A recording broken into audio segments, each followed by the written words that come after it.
Question number first है, पूर्वाधिकार अंश और समता अंश में अंतर लिखना है। तो उसके लिए कॉलम है और पहला पॉइंट है लाभांश की दर। इसमें पूर्वाधिकार अंश का मतलब होता है कि जो इस अंश को लाभ प्राप्त करने का अधिकार पहले हो, और समता अंश का मतलब होता है पूर्वाधिकार अंश के बाद इनको लाभ दिया जाता है। इसलिए लाभांश की दर, पूर्वाधिकार अंश पर लाभांश की दर एक निश्चित होती है, यह परसेंट के रूप में दिए रहता है। और समता अंश पर लाभांश की दर निश्चित नहीं होती है, इसमें पूर्वाधिकार अंशों के बाद दिया जाता है। Second point, शोधनीय। शोधनीय मतलब उनको किसी भी जो शेयर होता है उसको कंपनी में बाद में उसका शोधन कर लिया जाता है। तो पूर्वाधिकार अंश कंपनी के जीवन काल में शोधनीय नहीं होते हैं, इनका शोधनीय होते हैं, इनका शोधन करवा लिया जाता है। और समता अंश कंपनी के जीवन काल में शोधनीय नहीं होते हैं, इनको कभी भी चेंज नहीं किया जा सकता। थर्ड पॉइंट, आय की निश्चितता। पूर्वाधिकार अंशों पर होने वाली आय निश्चित होती है। इसका मतलब ये है कि पूर्वाधिकार अंशों के साथ जो परसेंट लाभांश की दर दी जाती है उसी के आधार पर ही इनकी आय होती है जो निश्चित होती है। और समता अंशों में यह प्रतिशत की दर नहीं दी जाती, इसलिए इनकी आय अनिश्चित होती है। फोर्थ पॉइंट, लाभांश का भुगतान। पूर्वाधिकार अंशों पर लाभांश सबसे पहले दिया जाता है और समता अंशों पर लाभांश पूर्वाधिकार के बाद बचे हुए लाभांश में से दिया जाता है। यहाँ पे प्रश्न 4 नंबर का था, इसलिए हम लोग केवल 4 पॉइंट ही लिखेंगे। अब ये आंसर इतना ही है। अब क्वेश्चन नंबर सेकंड, ऋण पत्रों के निर्गमन के उद्देश्य एवं विशेषताएं, इनको समझाना है। तो सबसे पहले ऋण पत्रों के निर्गमन के उद्देश्य को समझाएंगे।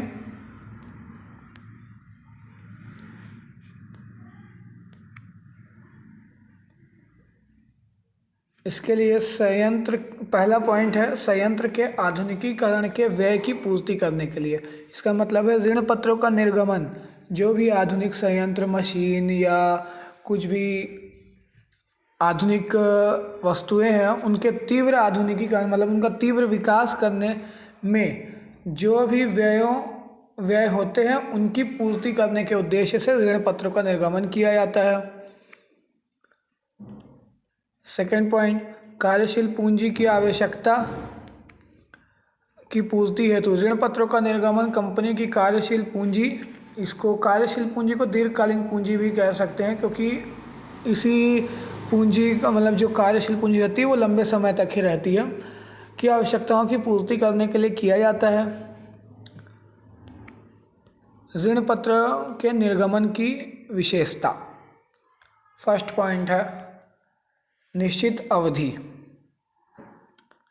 इसका मतलब ये है कि ऋण पत्रों का निर्गमन एक निश्चित अवधि के लिए किया जाता है, उनका एक टाइम फिक्स होता है और टाइम खत्म होने के बाद, अवधि समाप्ति के पश्चात उनका शोधन कर लिया जाता है, उनको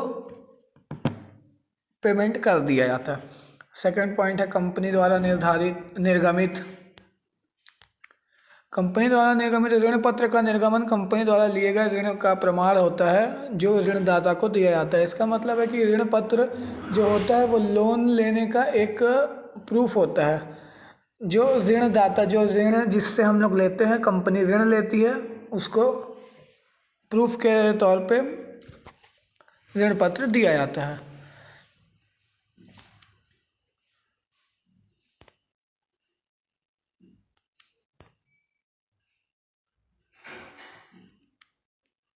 क्वेश्चन नंबर थर्ड है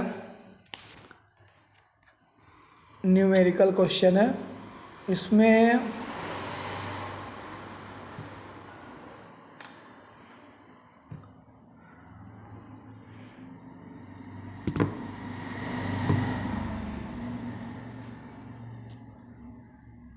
बोला है समता लिमिटेड ने 4000 समता अंश 4,100 वाले 9% ऋण पत्र निर्गमित किए, डिवेंचर इशू कर रहे हैं।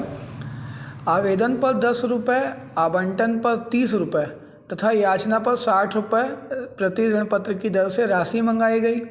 सभी राशियां यथा समय प्राप्त हो गई। कंपनी की पुस्तकों में आवश्यक पंजी प्रविष्टि कीजिए। जनरल एंट्री करना है।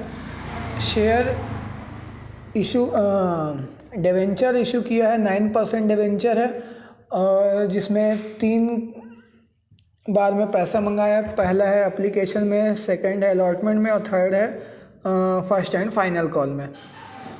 तो जनरल एंट्री करेंगे। सबसे पहले एप्लीकेशन का पैसा यहाँ पे लिखा हुआ है कि सभी राशियाँ यथा समय प्राप्त हो गई, किसी में कोई दिक्कत नहीं है, इसलिए सबसे पहले एंट्री होगी। यहाँ पे पैसा एप्लीकेशन का है, इसलिए bank account debit to 9% debenture application. Debenture के पहले 9% इसमें दिया हुआ था, इसलिए इसमें 9% डिवेंचर लगाएंगे। और कितना रुपए से दिया गया था क्वेश्चन में? 4,000 डिवेंचर थे और आवेदन पर 10 रुपये था। तो 4,000 इंटू 10 करेंगे तो ये 40,000 आएगा। फिर सेकेंड एंट्री होगी। अब ये हम लोग के पास पैसा आ गया है, अब इसको डिवेंचर कैपिटल में लिखेंगे। तो 9% debenture application account debit to 9% debenture account. इसका मतलब ये है कि इसको डिवेंचर अकाउंट में, डिवेंचर कैपिटल अकाउंट में इसको ट्रांसफ़र कर दिया गया है एप्लीकेशन के अमाउंट को। थर्ड एंट्री होगी। अब एप्लीकेशन की ख़त्म और अलॉटमेंट की एंट्री होगी। तो अलॉटमेंट का अमाउंट हम लोग का 30 रुपये पर डिवेंचर था। तो इसमें सबसे पहले हम लोग अलॉटमेंट का पैसा मंगाएंगे, तो बाकी है तो उसके लिए 9% debenture allotment account to 9% debenture account being allotment amount of debenture is due, मतलब बाकी है। तो ये 4,000 डिवेंचर इंटू 30, 1,20,000। फोर्थ एंट्री होगी। अब अलॉटमेंट का पैसा आएगा, तो bank account debit to 9% debenture allotment account 1,20,000, 1,20,000। Fifth entry first and final call 9%, इसका भी पैसा बाकी है, इसका भी पैसा मंगाएंगे।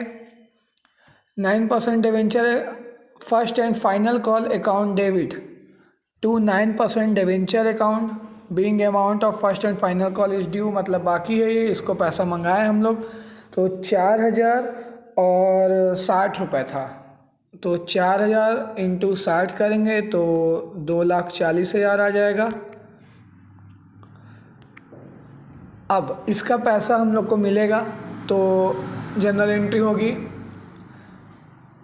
Bank account debit to 9% first and final call account, वही अमाउंट आ जाएगा 2,40,000, 2,40,000। और इसका टोटल करेंगे पूरी जनरल एंट्री का, यहाँ से ले कर के ये पूरी जनरल एंट्री का टोटल ग्रैंड टोटल हो जाएगा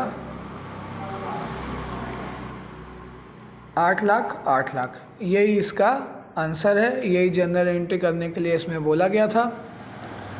नेक्स्ट आंसर क्वेश्चन नंबर 4 है।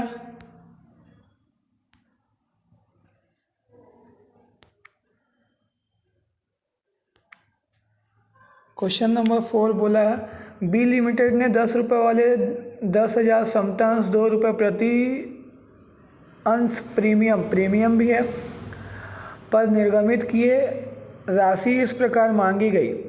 आवेदन 3 रुपये, आवंटन पर 5 रुपये प्रीमियम सहित, मतलब 5 रुपये में 2 रुपये प्रीमियम का है और 3 रुपये आवंटन का है अलॉटमेंट, तथा याचना पर 4 रुपये प्रति अंश, फर्स्ट एंड फाइनल कॉल 4 रुपये है। कुल 12,000 अंशों के आवेदन प्राप्त हुए, 10,000 अंश इशू किए थे और मिला हम लोग को एप्लीकेशन कितना 12,000 का है। इसके लिए जिसमें बोला है कि कंपनी ने 2000 अंशों के आवेदन राशि लौटा दी।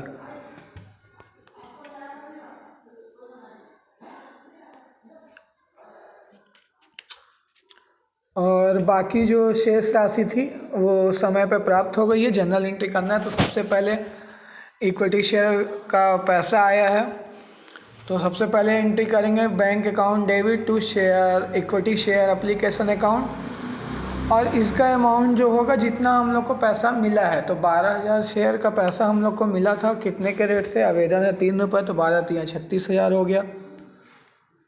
ये हो गया 12 तिया 36,000 रुपये। सेकेंड, इसकी एंट्री होगी equity share application account debit to equity share capital account. इसका पैसा हम लोग कैपिटल अकाउंट में ट्रांसफ़र करेंगे, लेकिन इसमें क्वेश्चन में ये बोला गया है कि बाकी पैसे को वो लौटा दिया है, इसलिए हम लोग को जितना इशू किए थे उतने ही पैसे को हम लोग ट्रांसफ़र करेंगे। तो 10,000 क्षमता अंश थे 3 रुपये आवेदन के हिसाब से, तो 10,000 इंटू 3 करेंगे तो 30,000 आ जाएगा, और ये ही पैसा शेयर कैपिटल अकाउंट में ट्रांसफ़र होगा। थर्ड एंट्री, अलॉटमेंट का पैसा ड्यू है, अलॉटमेंट का पैसा अपन मंगाएंगे। Equity share application equity share allotment account debit to equity share capital account और to equity share premium account, और इसमें पैसा हम लोग वो करेंगे 5 रुपये। आवंटन पर 5 रुपये था 10,000 समतन से, तो 10,000 इंटू 5 50,000, और इक्विटी शेयर कैपिटल अकाउंट में अलॉटमेंट का पैसा जाएगा, वो जाएगा 3 रुपये की दर से, तो 30,000 हो गया, और प्रीमियम था 2 रुपये के, तो 10,000 इंटू 2 करेंगे तो 20,000 हो गया। अब हम लोग के पास यहाँ पे पैसा ज़्यादा आया था शेयर का, 10,000 इशू किए थे और आया 12,000 था, तो 3 रुपये के रेट 2,000 रुपये का जो वो था लौटाए हैं उसकी एंट्री करेंगे।